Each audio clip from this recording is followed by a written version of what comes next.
Salut les petits lapins, j'espère que vous allez bien. Donc je vous avais dit qu'il y avait plein de choses qui allaient changer sur la chaîne. Et voici notre premier placement produit.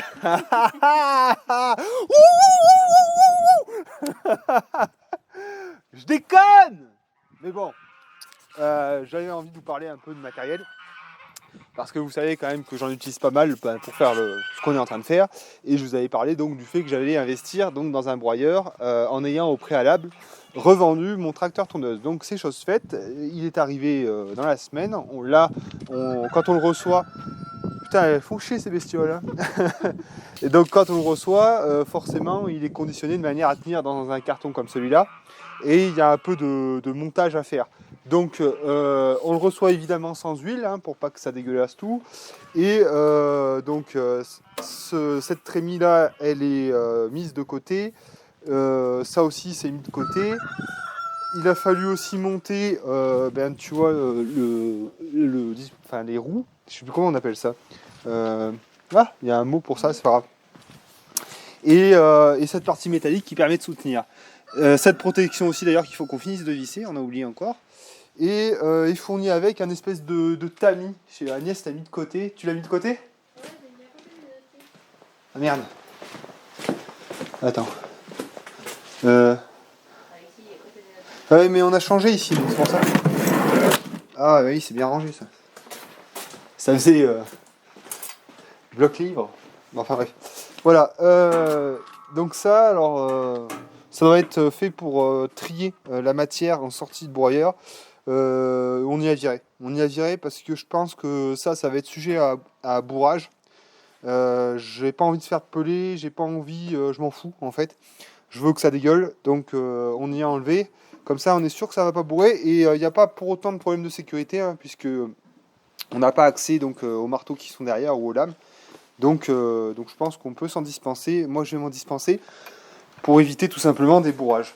Voilà, donc ça, on y rangera après. Donc ça, c'est simple hein, finalement hein, à mettre en service. Hein, juste 2-3 pièces métalliques à monter. Tu peux pas te tromper pour l'huile parce qu'il te donne deux machins comme ça. Tu mets ça dans le réservoir, donc c'est toujours pareil, hein, c'est un moteur Brix Straton, donc orifice d'huile ici, orifice d'huile de l'autre côté, tu remplis, quand ça dégueule d'un côté ou de l'autre, ça veut dire que c'est fini, il n'y a plus besoin d'en rajouter. C'est à peu près, alors je sais pas en termes de puissance, il faudra qu'on regarde, mais je pense qu'il est peut-être un peu plus puissant que le moteur qui est sur la boîte thermique. Un bon conseil aussi que je peux vous donner, quand vous faites des achats sur internet de choses comme ça, alors forcément vous allez y payer beaucoup moins cher. Par exemple, nous au magasin, on avait un broyeur Ribitech, là, c'est une chinoiserie, avec un moteur Lonsin, moteur chinois, je sais plus combien il faisait, la moitié de celui-là. Je crois que c'était 6 ou 7 chevaux, ouais, ça devait être ça.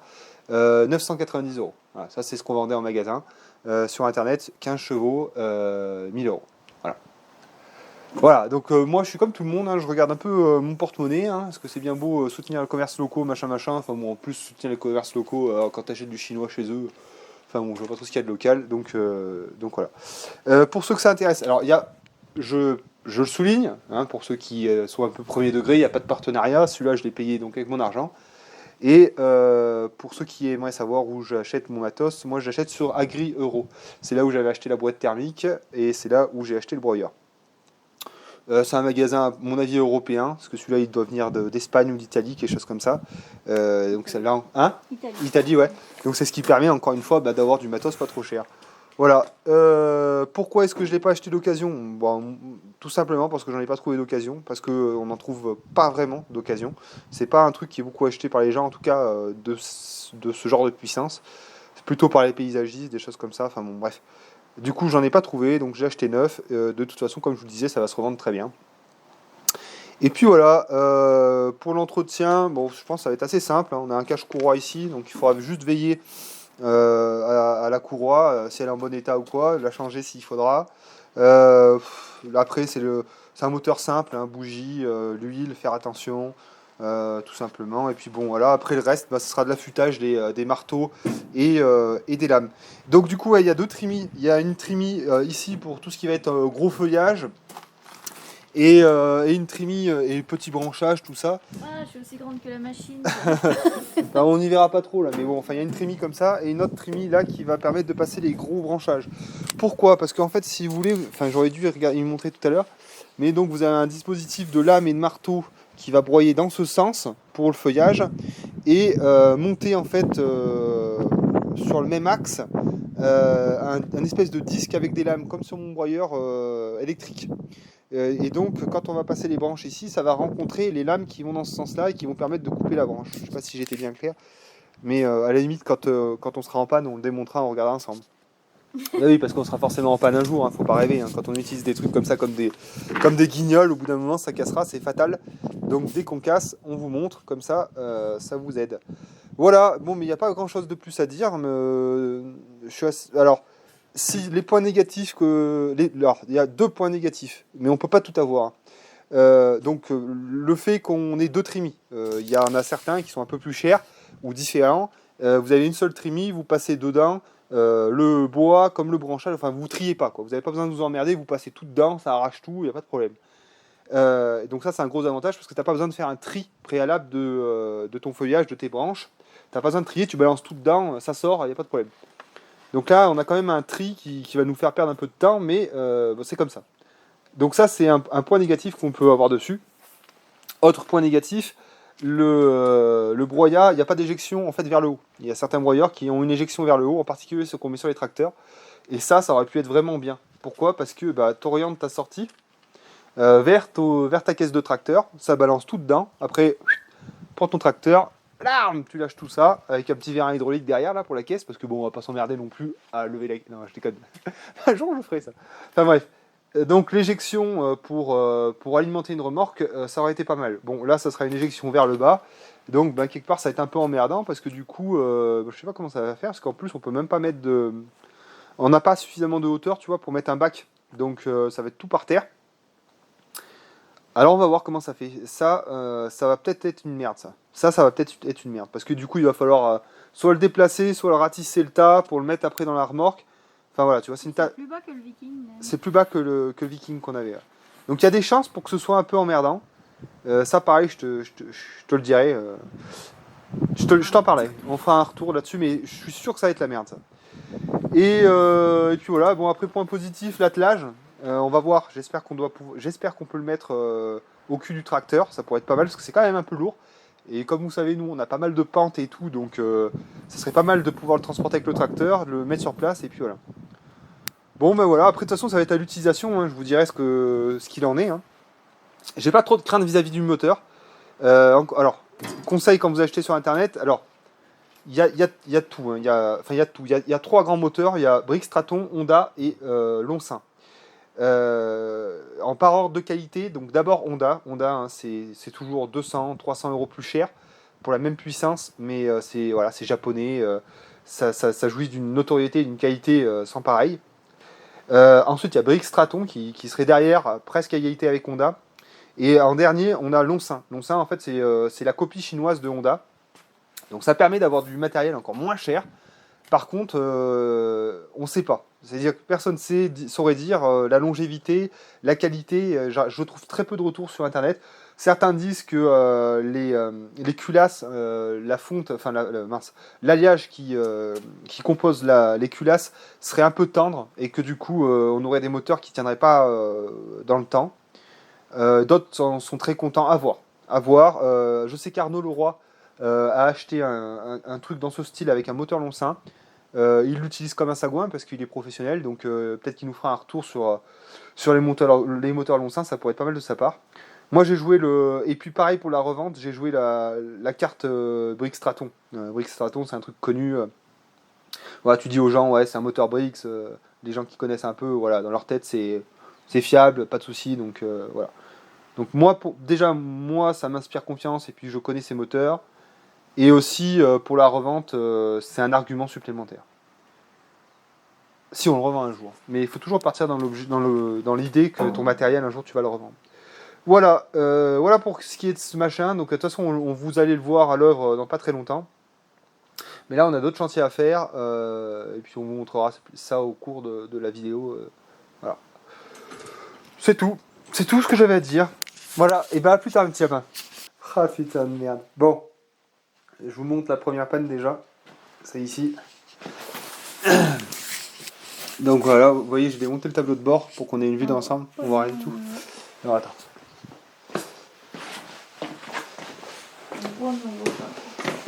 Hop. Comme ça, c'est bon ou pas? C'est bon? Bon, ben déjà on peut voir. Donc j'ai monté le tableau de bord pour pouvoir démonter en fait l'espèce de crémaillère. Donc là, vous voyez, quand j'active, quand je fais tourner le volant, ça fait remonter cette pièce là. Voilà. Et en fait, au bout de cette pièce là, il y a Derrière. une autre pièce qui est celle-ci. Qui est celle-ci là, qui vient comme ça. Et qui fait monter ou relever comme ça. Donc. Et ça vient finalement. Ça vient s'appuyer. Putain, je vais y arriver. Attendez. Elle est où l'autre grosse pièce? T'as mis où? Ouais. Bon, enfin bref. Ouais. Donc en fait, voilà. Donc vous avez cette grosse pièce là, qui est, je crois, à peu près comme ça, voilà, comme ça. Qui est comme ça, voilà. Et la pièce précédente que je vous ai montrée. Et donc, quand on tourne le volant, ça fait monter ou descendre eh bien, la pièce que je vous ai montrée tout à l'heure. Et ça va agir ou non là-dessus. Et là-dessus, en fait, eh bien, ça va commander cette roue-là, donc l'ensemble du pont, si vous voulez. Et donc, cette pièce-là, elle est sollicitée, en fait, comme ça. Elle a un effort de haut en bas. Et vu qu'on travaille un peu comme des sagouins, qu'on met un peu trop lourd, même toujours trop lourd, dans le godet, eh bien, on doit forcer outre mesure sur le volant pour que ça puisse tourner. Et du coup, ben, ça force anormalement sur cette pièce. Et ça vient la dessouder, comme on voit ici. Donc c'était déjà une panne qu'on avait eue. On avait fait une réparation avec mon voisin Michel. On avait même essayé de rajouter un bout de ferraille ici. Enfin bon, bref, ça n'a pas tenu. Donc là, j'ai fait en sorte de tout démonter pour avoir un accès correct. Je vais voir là comment je vais faire. J'ai un collègue là qui a un poste à souder à l'arc. Voir s'il peut passer sur le groupe électrogène. Et puis, vu j'ai fait un bel accès là, voir si on peut pas mettre une grosse patte en métal. Enfin, faire un truc de sagouin parce qu'il va falloir que ça tienne quoi. Alors c'est chiant parce qu'en plus c'est de la petite tôle de merde. C'est des tout parquet jardin, ça. C'est pas de la vraie permazou, ça, putain. Non, mais enfin, pour ce qu'on fait, il aurait fallu prendre un vrai tracteur, pas un jouet comme ça, là. Enfin bon, bah bref, du coup, là, on va voir, là, avec mon collègue, là, j'ai un collègue demain, là, qui vient, on va voir ce qu'on peut faire là-dessus. De toute façon, il va falloir y relever avec un cri pour le relever là. Ça va être un sacré merdier encore, mais bon, ça va le faire. C'est pas ce qui m'inquiète le plus. Ce qui m'inquiète le plus, ce qui m'inquiète le plus, finalement, ça va être ici. Donc, je vous avais expliqué, j'avais un problème lorsque donc j'étais chargé à l'avant et que je voulais avancer, eh bien, il se mettait à caler. Et ça me l'avait fait une fois où j'avais tenté de régler les freins, je les avais mal réglés, et du coup, eh bien, il calait, puisque forcément, on essayait de faire avancer un truc qui était bloqué, donc ça le faisait caler. Et donc, après, on a regardé avec Agnès. On a regardé avec Agnès, on a regardé avec Agnès au niveau des freins. Et effectivement, il y avait cette pièce-là, là. On voit pas, du coup. Si, ça va. Putain, c'est de la merde, hein. Ce soir, là, c'est de la merde. Du coup, on avait cette pièce-là, là. Qui donc, là, il est pas dans sa place, mais il est pris... Putain, c'est la merde. Attends. Oui, mais c'est que là, voilà. Donc cette pièce-là était comme ça, hop, avec une goupille, une rondelle, une goupille. Et donc ça s'était défait. Donc on s'est dit ah bah c'est juste ça, c'est juste le frein là. Tu vois en fait, le frein là qui est enclenché et du coup bah ça ralentit le tracteur donc ça le fait caler. Donc on a remis ça en place et le problème restait le même. Donc je sais pas ce qu'il en est là, j'en sais rien. Je sais pas d'ailleurs si le fait là, tu vois que ça force beaucoup là pour être tourné. J'ai pas de vitesse. Hein. Alors je sais pas si c'est bien normal. J'ai pas le pont engagé. Enfin, et tu vois, ça tourne hyper difficilement. Alors, est-ce que dedans il y a un truc qui est cassé? Alors là, c'est la fin des haricots parce que il va falloir tout tomber. Et j'ai même pas trouvé de revue d'atelier. Il y a toutes les revues éclatées, enfin j'ai toutes les vues éclatées, mais j'ai aucune revue d'atelier. Alors ça va être bien, si je vais falloir que je les monte au petit bonheur à la chance, là, ça va être gai l'affaire. Hein. Ouah, j'en ai pour toute la vie. Hein. Putain, ça me fait chier. Hein. Et en fait, voilà comment ça marche finalement pour que ceux qui touchent un peu la mécanique comprennent le mécanisme, là, et à mon avis, ils doivent comprendre. Le frein à main, alors, le frein à main, quand je vais le tirer, vous voyez, ça va pousser cette pièce dans ce sens-là. Ça pousse cette pièce dans ce sens-là, et donc du coup, ça vient faire... Tu vois, la pièce, elle peut bouger comme ça, tu vois. Donc là, on serait libre, et là, tac, ça serait freiné. Donc, quand on met le frein à main, ça a pour effet donc de pousser cette pièce de l'autre côté, et de l'autre côté, tu verras, c'est fait exactement pareil, ça a le même effet. Tu vois, t'as un axe là qui... ça commande un autre axe qui est là, et ça va faire la même chose de l'autre côté. De l'autre côté, normalement, ça fait pareil. On va aller voir tout à l'heure. Et le frein, il est là. Donc là, pareil, goupille. Et quand on appuie sur le frein, par contre, pour le coup, ça vient tirer.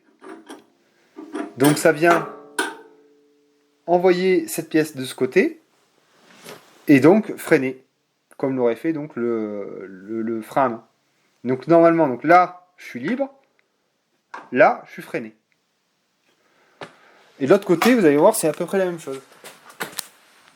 Enfin, c'est même pareil, puisque le truc est symétrique, quoi. Ah bah tiens, voilà. C'est un avec la... Ouais. Et là, donc voilà, on voit que c'est à peu près le même système, enfin c'est même carrément la même chose. Donc ouais, là par exemple, je fais l'essai d'appuyer sur la pédale de frein. Donc on voit que la pièce, elle veut aller par là-bas. Donc pour freiner, on tirerait cette pièce dans ce sens-là. Et pour être libre, eh bien, ça repousserait comme ça. Et ça repousse en fait avec un ressort qui est là. Ça vient le tirer naturellement. Voilà. Alors, soit c'est à moi de faire un réglage, un bon réglage là-dessus, des deux côtés, et du coup, bah, c'est bon, ça marche, et c'était vraiment le fait que c'était freiné. Soit j'ai pété un truc dans le pont arrière, et ça freine, que là, c'est la grosse misère. Soit c'est tout à fait autre chose, mais...